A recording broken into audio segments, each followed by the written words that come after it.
And we're live. All right. Do we have an audience, though? We'll see. Okay. Well, you guys have fun, and All we'll hit right. this record and send out. All right. Sounds like a plan. Well, hello, everyone.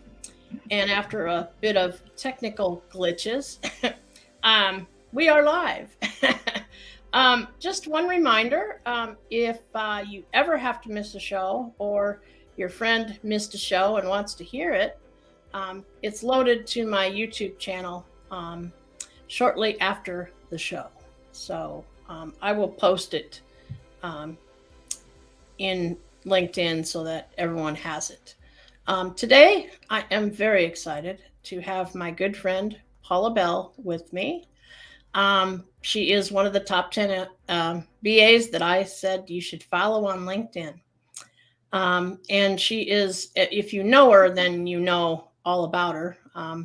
She's the BA martial artist. She has more certificates and certifications than I would ever have time to do, or the desire to do, or the energy to do. And then during the pandemic, she decided that, business analysis and diversity and inclusion and coaching and everything wasn't enough. She now is into the extreme hip hop and is known as Ninja P. She also has her own YouTube channel for that, as well as the BA martial artist. But first off, there's for the top 10 BAs that are actually people I know. I always like to talk about one or two adventures or times that we came together. And I could think of about 3 or 4 really funny times with Paula Bell, but there's 2 that kind of stand out. One was I had wanted Paula Bell to speak at our Heartland conference some years back when I was still president. And so I pretty much always attend the Iowa conference. And I used to joke I've probably been to as many Iowa conferences as Omaha. Well, so I went one year and I noticed a person who I thought looked like Paula Bell standing at this table. And I went on, it was break, and I went down to the restroom and came back. And I look, and her name tag is turned backwards, so I can't tell the name. But she had the braids and stuff, and I thought that must be Paula Bell. So I walk up to her, and I go, "Are you Paula Bell?" She said, "Yes."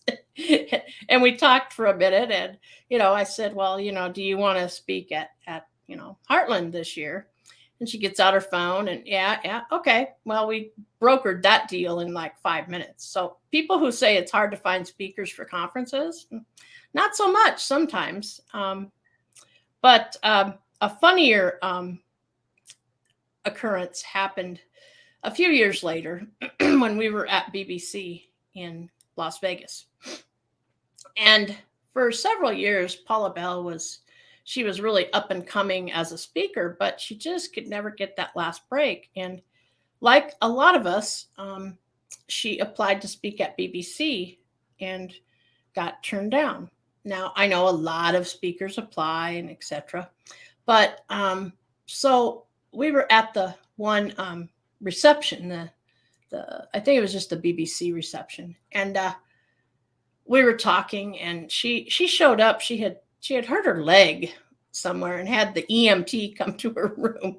After she did that, she came down to the party, and I had indulged in a few adult beverages at the time.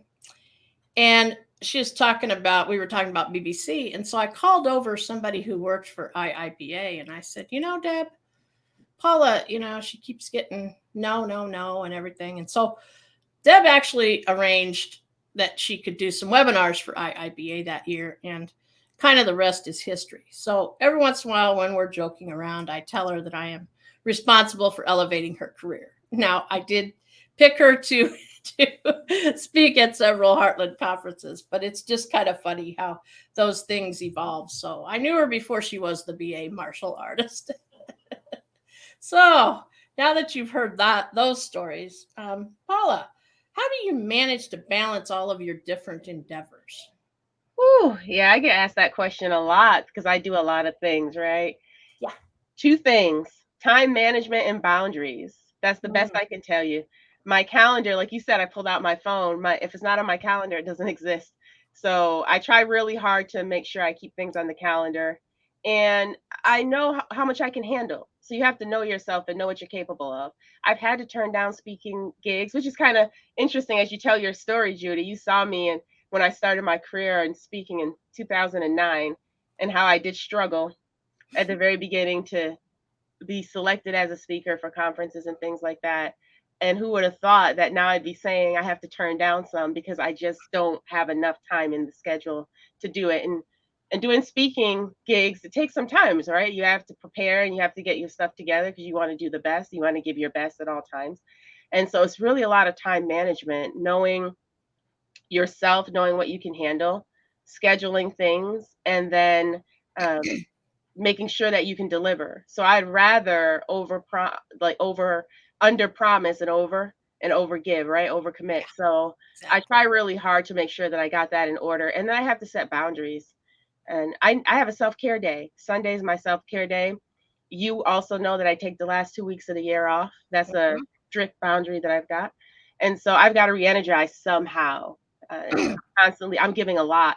So I have to re-energize somehow. So you have to take that time unapologetically and make time for yourself to refuel and re-energize and do things that you like and that you love. And another thing I would say, if you're in a job you can't stand, kind of need to get out of it because that's just gonna kind of deplete your energy, right? And so that's not gonna help you in any way. You're not gonna feel good. You're not going to feel like doing any work. You're just not going to feel good, and that takes a lot from you and a lot of energy and draining. And so it's just not worth that. So if you're in a position where you feel you're always stressed out, you're unhappy, you need to reevaluate that and do some self introspection and self reflection to figure out what is it that you really want and what type of environment do you really want to work in that allows you to flourish. Because when you're doing something you're passionate about or something you love, it doesn't feel like work. It's totally different energy. Exactly. So I'm doing stuff that I love. And so it's a totally different energy. So when people are like, you work so much or you're doing too much, I'm really not. I just am doing what I love to do, where some people categorize it as work. But for me, it's living my purpose. It's doing my purpose. And that is the most satisfying feeling that I've had. So that's how I'm able to get through all the different things I do. Now, don't get me wrong. There are some days I'm stressed out. There are some days that are not good days. But because you know you're doing your purpose, your life's work, when those bad days come, you can kind of counteract that with how many more positive days have I had? And when I get over this or get on the other side of this, who have I positively impacted and how has it impacted me, right? So that's how I manage that. It's really time management, boundaries, self-reflection, and all of that good stuff that they tell you should do that you really should do. Yeah. Well, and you actually do dabble in other things too, because you do plan wedding events and you are a wonderful cook and baker. I could never live next door to you because I would die from overeating, or maybe I'd be in shape from the hip hop. I don't know, one or the other. Find a balance. I make dragging my butt to the gym. You know? It'll be balanced. But yes, I understand what you mean about the overcommitting. And I kind of piled it up. Not that I'm as popular as you are, but you can start getting everything, too much at once. So yeah, I've had to slice stuff off sometimes too. So, I totally understand that. And I'm doing what I feel is my passion, but I don't think a lot of people realize how long it takes to create a presentation, and then do it right, as you say, Exactly. So, yeah. Exactly. So what do you see as the biggest trend in business analysis in the next 5 years? That's an interesting question. Actually, I personally feel we're going to see more conversation around the skills of a BA opposed to the title of business analyst. I think we're seeing that now, actually. I do believe that's going to continue.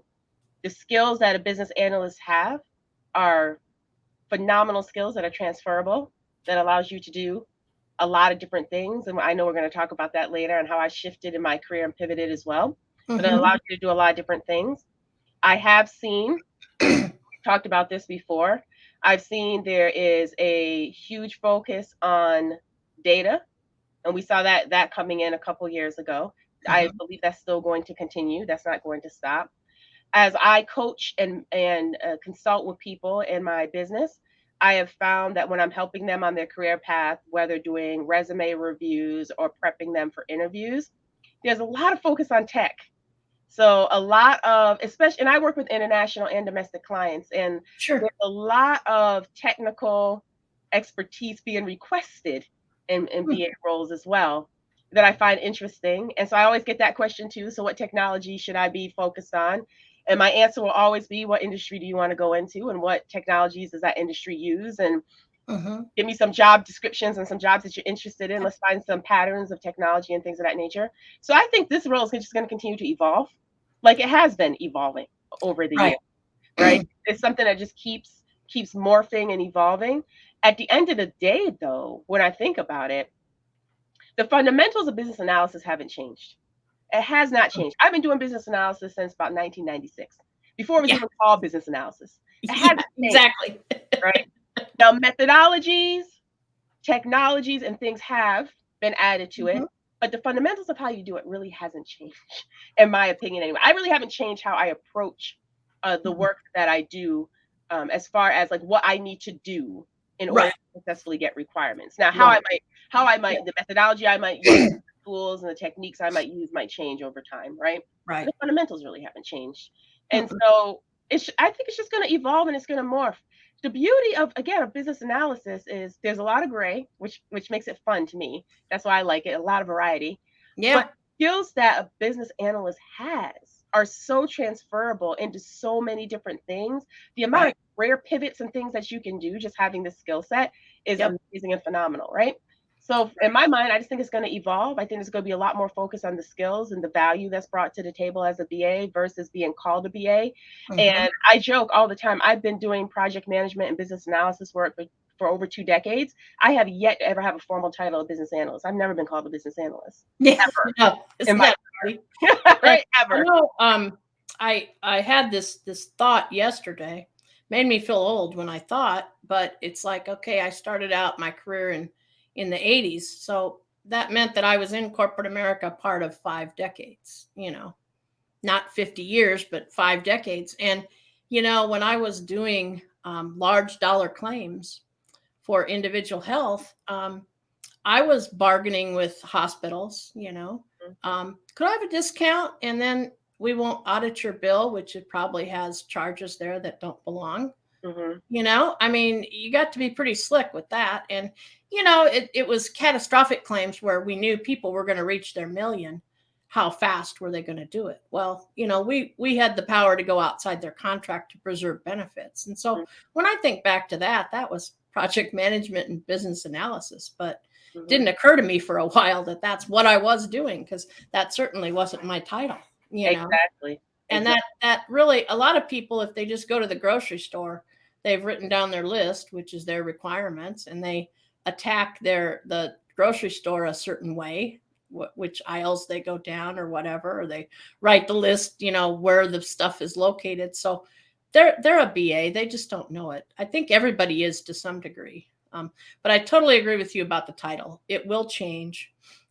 What does kind of cause the hair on my neck to rise is when somebody says, well, I'm a product owner. I don't need to worry about being a BA anymore or attending any IIBA events. And I just resist the urge to scream because, you still have to have business analysis on a team or else you're going to fail, so. Yeah, there's certain skills you have to have, regardless of all that you have to say. Another thing that I would like people who are listening or who will be listening to think about too, that I don't believe we do enough thinking about, is risk management. And I've been talking about this for years, is really, you have to really make sure that the solutions that you are putting in, yeah, great. So you use all the latest the latest technologies, methodologies, that's great. But did you now just put the entire company at risk because you didn't think of holistically how this solution is going to impact from all the different types of risk that can happen, right? So another thing that's really important is risk management. You need to ensure that you understand that whatever you're implementing, whatever the business is asking for, and whatever those needs are, number one, they align to the strategy and objectives of the company that you're working for. But also, number two, think about risk more than just a triple constraint. Right. It's not about scope and budget and time anymore. It's about operational risk. It's about compliance risk. It's about regulatory, depending on the industry you work in. Right. All of that stuff in mind as you're building those things, and you're transforming organizations, right? So that's one thing. Another trend that I do see could potentially be coming, just like as you had mentioned before, cybersecurity. Security and risk, I do feel, are going to have to be things that business analysts or people on project teams, I don't care what your role is on the project, it's going to have to think about as you're implementing these projects. It's a huge thing. And it's amazing. You see a lot of these big companies getting into problems because of ineffective risk management methodologies and protocols, right? You don't want to be a part of that mix. So that's something you also need to think about, is to get educated in the risk management space. And I've been talking about that when I started speaking in 2009. So, and it's still being talked about, right? So I think there's something to that. Yeah. It seems like everybody today, when they come to you with a project, they're like, well, this is my problem, and I think we need this new piece of shiny technology. Right. And you're like, whoa, and you slow them down and you go through whatever technique you use. And sometimes you realize that that's not even their problem. And it doesn't take a piece of equipment. There's something in the process or the flow or the procedure or how they do stuff. Or, one time I quizzed people enough, and it turned out it was a setting on a printer that was preventing everything to go the way it should. That took like 10 minutes in a meeting to solve, Right. So, but with data, IIBA did a study this year, and they really, they picked the right people. And there were 300 CEOs that had a background in data. And it was really amazing how much difference it was when you had certified practitioners, as in BAs, who not only understood the business, but also used data, the right data. And the ROI was like triple, quadruple. I mean, it was amazing, as they kind of defined the people that weren't that great as laggards, and then the perform. And it was just amazing. The study is very interesting. But speaking of careers, and both of us worked at very regulated companies. We lived and died by the regulations. Yes, we did. But I was excited when you left corporate America. I was excited to leave corporate America. I really liked my job and stuff. And I left on a high, which is, if you can do that, that's good, But I know that you have worked for Laura Brandenburg at Bridging the Gap for several years in various capacities. And now you are her operations director. And in fact, Laura's going to be on the show in a couple weeks.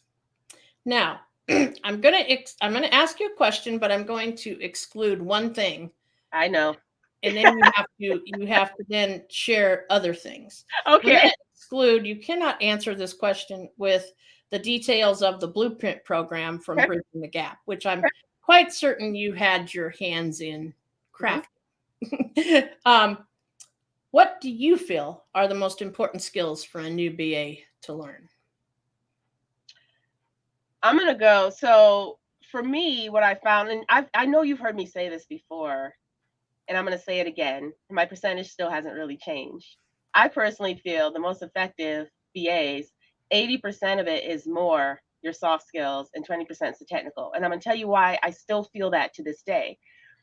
If you do not know how to communicate, whether verbally or in writing, if you do not know how to build relationships, because you have to collaborate and work with people to get the work done, if you don't know how to influence effectively, if you don't know how to be a collaborative person or a team player, that could really make your life difficult as a BA. So I've watched people who have all the technical Oh skills, yeah.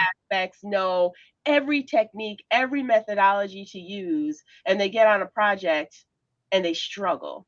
Right. Because they don't understand it, but that isn't, they're focusing on the wrong things. Exactly, right? So you have to have, now don't get me wrong, you have to have the knowledge, the expertise, the technical. Right. Don't get me wrong, you do need those things. But you also need to know how to work with people. So for me, anytime I coach someone who's going into the BA space, and it's very interesting. A lot of times when people come to me for coaching, it's because they are having a hard time with the stakeholder. There's two things: they're either having hard times with the project team, the stakeholders on the team, or they're having a hard time figuring out how do I approach the work. Those are two of the main areas that I coach on. That's typically what people come to me for. Right. And a lot of times you come in, and I used to watch, like, so I used to be a contractor too. You come in and, you have this, let's just be real, you have this air of on you of, I am the expert. I know everything. You have to listen to me. So you come in there, you tell them everything they're doing wrong. That's the immediate way to turn people off. Take a moment to understand the story behind why they got there, because in most organizations, the people that we're interacting with as the subject matter experts or the stakeholders have probably been put in a position where they probably did raise their hand and say, this makes no sense whatsoever. Yeah. But the levels of management higher than them, who have the power and the influence, force the hand, and they're stuck with it. It's not their fault in most cases. That's not always the case, but in most cases, right? So the last thing you want to do is upset the people you need to interact with. So for me, they call them the soft skills. I call them critical skills. Those skills are needed to be as effective as you can be. I've watched people say, I don't want to work with this person because they can't stand them, because of their personality, because they don't listen to them. They think they know everything. They're arrogant. They're prideful. They're conceited. They won't take a back seat. And then people just don't want to work with you. And that's not what you want. You want people to work with you. Yep. Sometimes you just have to actively listen. So we have two ears, right? Actively listen, even if it sounds ridiculous to you and like, why do we do this way? But take a minute to understand, why is it that way, and then move forward. Right. That's why I'm going to be 100% honest with everybody. That's why I've been successful as a business analyst. Right. And exactly. And that's what my business is all about, are the soft skills or critical skills. I also feel that really, I totally agree with everything you said. But I also feel that it kind of starts with listening to understand and not to respond. So why are you going to take my statement, though? Why are you going to take my statement? That's my statement from 2020. I didn't even know that. Yeah, if you look at some of my posts, that's a huge thing. Really? I didn't even. Okay, well, I'll have to credit you so you don't sue me. Okay. I didn't make it up. I know I read it somewhere, but it makes sense. I 100% agree. 100%. Yeah, I think the other things, a BA also needs to be a leader, because you're leading the whole project team when you're trying to get requirements and things. And I think you also need to know how to have those critical conversations, because that's how I solved a few problems through the years. And my one manager didn't find out what I had done for about 3 or 4 months. And she goes, boy, you really took care of that. She goes, I heard you were a leader. She goes, I didn't realize, but that was really kind of cool. But I found a study from 2020 where it said that 69% of the hiring managers today are looking for people who have the soft skills, because they can teach them the other skills. And I had never seen that in writing. And so if nothing else, I think maybe COVID kind of brought that front and center, And in addition to that, Judy, that's why I'm huge on diversity, equity, and inclusion, because you have to embrace the diversity. If you want to be around everybody who thinks like you, works like you, it's not going to be as powerful as to have those different perspectives coming and hitting the table and embracing those different thoughts. And that's where the whole listen to understand, not to respond. Take a moment to just actively listen. Don't say anything. I know it's hard, but don't say anything, and just actively listen to what somebody else is opinion, perspective, walk a little bit Right. in their shoes and understand how they got to where they got to. Everything else will come forth. You do not have to throw out your credentials or throw out how smart you are. The No, simple fact on how you navigate and work with people, all of that will come out organically. You don't have to exactly. force it. You Yep. don't have to force it. No, you're right. And that, you handle each stakeholder different because people Exactly. want different things. Exactly. Amount of detail, how you give it to them. And a lot of times that's the higher ups, they just want the basics. Exactly. But, Exactly. it all falls together. That makes Mhm. sense. So, all right. Well, now I know why that listening comment sounded so. um, so now this is your turn. 5 minutes. Anything you want to talk about with your business? Oh, Promote yourself. wow. Yeah, so my business, I'm so excited in 2020 when, pretty much the world stopped for a Yeah. little while there, right? I took that as an opportunity to really just work on myself and to do some things that I've always wanted to do that I just had been putting on the back burner, letting other things take priority. And if anything, I got a ton of clarity in 2020 on what was really important to me versus what really wasn't. I was just doing it just to do it.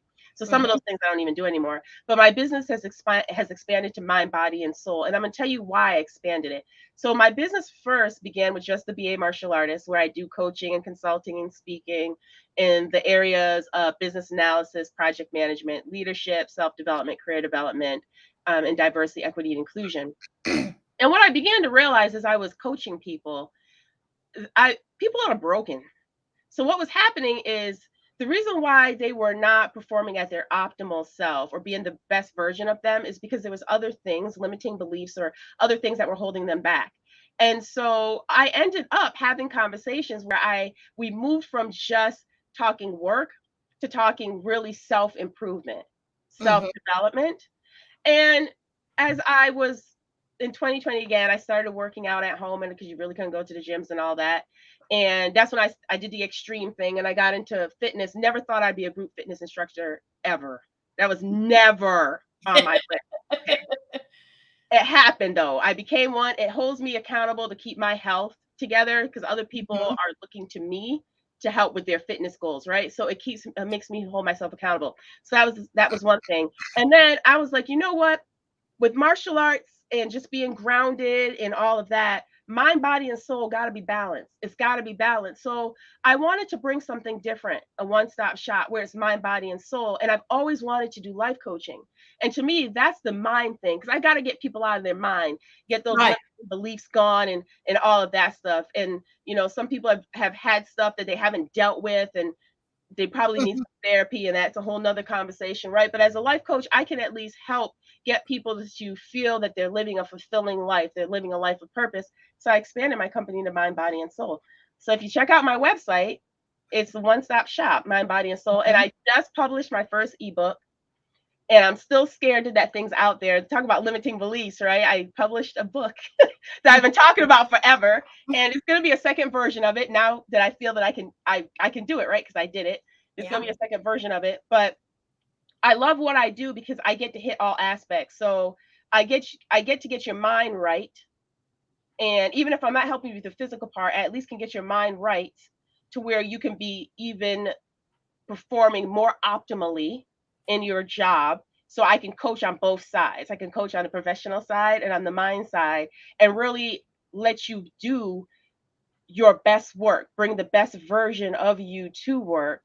Mhm. And if even if you have a day where you may not be bringing your best, at least you have techniques and mechanisms you can use to help get you through that, right? So it's all Sure. about mind, body, and soul. And I really got more balanced in 2020, and I felt great, and I just wanted to bring that to everybody else. So check me out at my website www.paulaabell.com. I'm on every social media. I'm on LinkedIn. I'm on Instagram. On YouTube. I'm on TikTok. I'm on all of them. I'm either under the BA martial artist or Ninja P Fitness or my name, one of those. But you can find me. I'm pretty much all the social media platforms, and I'm really just trying to get out there more to help people be more whole. It's all about being holistic with my business Right. now. It's not just focusing on one part. I want you to be whole. I want that when Right. we get done with the engagement, you're whole. So that's what I'm doing right now, and it Right. feels great. So That's fabulous. I don't know of anyone in our field that really has reinvented themselves more than Paula. I know, Honestly, right? I mean, you just went to something else and added something else. Are you still a second degree black belt, or have I am you a added third degree now. third degree? I missed So one. no, Okay. well, no, it's not that you missed it. I haven't officially got it yet. So I hope Oh, not jinx it myself, but I believe so. At the end of April, I did go okay. for my third degree.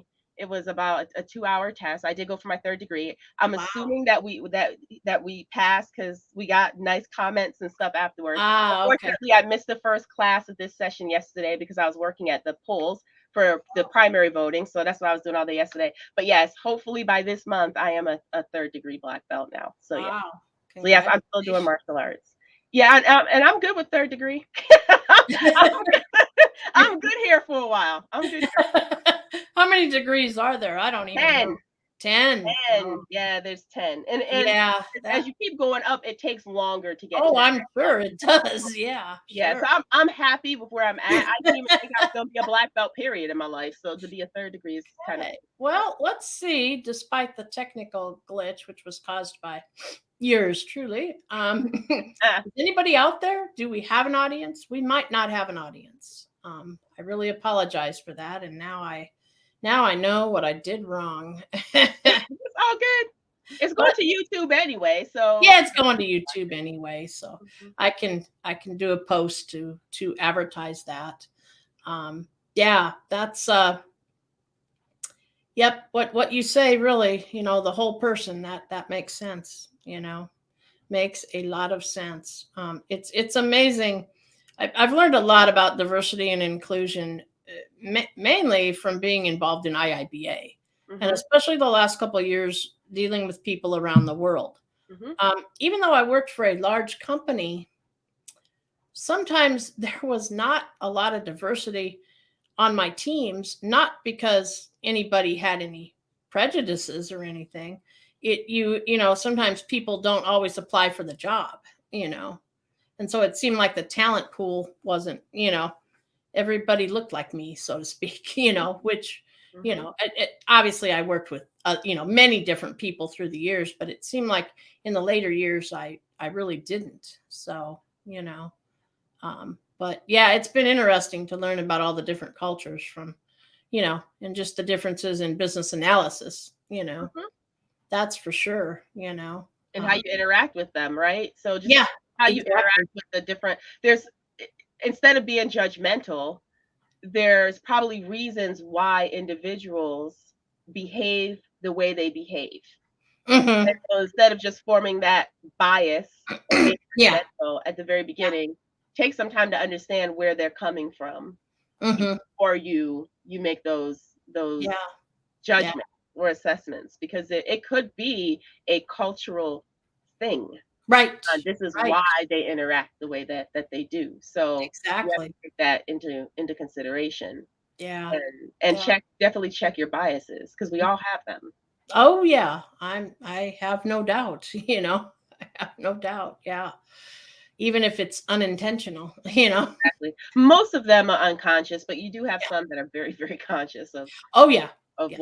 what they're Definitely. doing. And so it's sometimes it's hard to go with positive intent at first, but Yeah. is you want to give them the benefit of the doubt and then go from there. And sometimes that is hard to do, Yeah. depending on what you've experienced in life and things like that too. So Right. Yeah. There's a couple people that I have just found that they're just plain arrogant. I don't know that it really has to do with prejudice or bias, but they're just plain arrogant. So you just, you know, not going there, not going to deal with that. You could talk to them for days or weeks and never right, going to, right. make any progress. But well, it's too bad we don't have an audience. Okay, But it's okay. alas, I did enjoy your appearance and I thank you for Yeah. your time Thanks for out. having me. We definitely need to get together. We don't live that far apart. We really don't. We really don't. And now that is travel is opening back up and stuff, Yeah, it's like 2 yeah, hours away. Come on now. So we really at we some point, really do. yeah, Yeah, at some point we can figure yeah, out either I come out there to yeah, your neck of the woods or something. yeah. halfway, I don't think there's really any thrilling destinations. No, You know, it's really not. the, No. the truck stop at Avoca or something is real enticing. Agreed. Well, the next Optimistic Bites is next Tuesday, June 14th at the same time, 3 p.m. Central Time. And this is when the Brazilian BA, Fabricio Laguna, comes to visit the Optimistic BA. And just a few weeks ago, the Optimistic BA went to visit the Brazilian BA. So it's always a fun time. Oh, that'll be a good one. It will be. Fabricio. It will be. So Mhm. try to catch it live. Anyone who is listening to this, because I don't think there's a live audience. And well, you know, there's always a first for everything. Right. And we'll just laugh and move on with it. Oh, there is an audience. Hello, She Falls Saxena. Ooh. She agrees with both of our thoughts about the critical skills. Oh yes. Oh Yep. yeah. Yep, exactly. So you see, there's a live audience, Judy. Okay, it might be an audience of one, but hey, that's cool. I didn't totally you know. Oh yeah. Those skills will make you more successful. Mhm. You know? They actually can make you or break you. Yeah, One of the, that's very true. Mhm. Because you really have to know how to treat a person. And I truly feel that was the difference in my career than some of the other BAs, because you know, maybe they could draw a better Visio diagram, but I could talk to people. Exactly. And that's the key. That is the absolute key. And, all right. Well, I know we at least had an audience of one. Well, we have very quiet people. Thank you for that comment. Thank you, Paula. I appreciate it. And as I said, we'll be back on Tuesday as we continue our journey through the top 10 BAs that I feel you should follow on LinkedIn. Have a good week, everyone. Thank you, Judy. Yep.